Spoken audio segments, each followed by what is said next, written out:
നമസ്കാരം. ലോക്സഭാ തിരഞ്ഞെടുപ്പ് കഴിഞ്ഞതോടെ ഇപ്പോൾ ഇന്ത്യ സഖ്യത്തിന്റെ തനി സ്വഭാവം എന്താണെന്ന് പുറത്തു വന്നിരിക്കുകയാണ്. ലോക്സഭാ തിരഞ്ഞെടുപ്പ് അടുത്തപ്പോൾ ജനങ്ങളുടെ കണ്ണിൽ പൊടിയിടാൻ വേണ്ടി ഓസ്കാർ കിട്ടുന്ന അഭിനയമായിരുന്നു നേതാക്കൾ നടത്തിയത്. എന്നാൽ ഇപ്പോൾ എത്ര കാലം രണ്ട് ശത്രുക്കൾക്ക് മിത്രങ്ങളായി അഭിനയിക്കാൻ കഴിയും? എല്ലാത്തിനും ഒരു പരിധിയില്ലേ?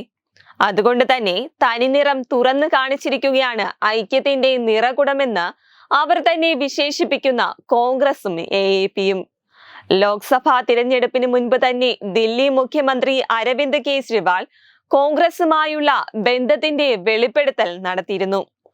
ഇന്ത്യ സഖ്യം BJPയെ പൊളിക്കാനുള്ള ഒരു കൂട്ടായ്മ മാത്രമാണെന്നും അത് ഏത് നിമിഷം വേണമെങ്കിലും അവസാനിപ്പിക്കാമെന്നും കേജ്രിവാൾ വ്യക്തമാക്കിയിരുന്നു.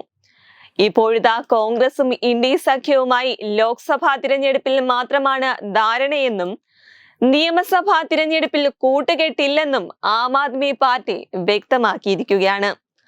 ലോക്സഭാ തിരഞ്ഞെടുപ്പിൽ ദില്ലിയിലും പഞ്ചാബിലും വൻ തിരിച്ചടി നേരിട്ടതിന് പിന്നാലെയാണ് AAP Delhi state convener Gopal റായിയുടെ പ്രതികരണം.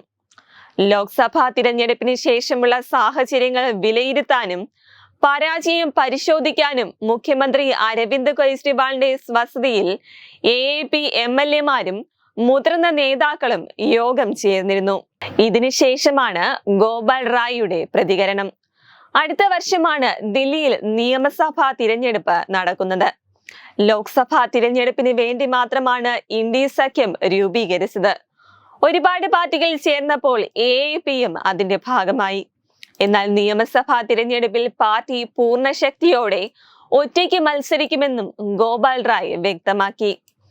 അതേസമയം ദില്ലിയിലെ 7 ലോക്സഭാ സീറ്റുകളിൽ ഒന്നിൽ പോലും AAPക്ക് വിജയിക്കാൻ കഴിഞ്ഞിരുന്നില്ല. BJPയാണ് 7 സീറ്റുകളിലും മിന്നും വിജയം കരസ്ഥമാക്കിയത്.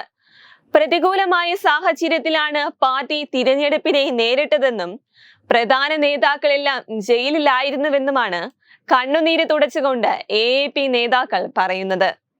കോൺഗ്രസുമായി സഖ്യമുണ്ടാക്കിയതിനാൽ BJP സ്ഥാനാർത്ഥികളുടെ ഭൂരിപക്ഷം കുറയ്ക്കാൻ കഴിഞ്ഞുവെന്നും ഗോപാൽ റായ് പറയുന്നു. എന്നാൽ പഞ്ചാബിലും AAPക്ക് വലിയ തിരിച്ചടിയാണ് ലോക്സഭാ തിരഞ്ഞെടുപ്പിൽ നേരിട്ടത്.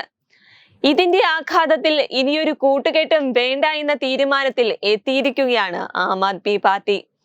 ഇതോടെ ജനങ്ങൾക്ക് മനസ്സിലാക്കാം ആരെ വിശ്വസിക്കാം, ആരെ തള്ളിക്കളയാമെന്ന്.